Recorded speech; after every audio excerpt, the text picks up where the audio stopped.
வாழ்க்கை என்பதிலே நிறைவேறா விருப்பம் ஆயிரம் இருக்கும். இமைக்கும் பொழுதினிலே நிலை மாறும் நிறைவேறும்.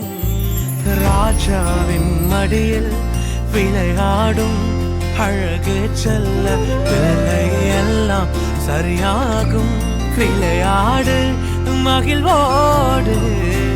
காத்திருந்த நேரம் மாறி பூக்கும் நேரம் வரும். நீ பூத்து காய்த்து கனி கொடுத்து வாழ்க்கை மாறிவிடும். உன்னை பார்த்து நகைத்த உறவுகள் எல்லாம் மீண்டும் கூட வரும். நீ நீதியின் வாழ்க்கை வாழ்ந்தவன் என்று ஊரே பேரு சொல்லும். மனசே அலையாதே, மனசே கலங்காதே, மனசே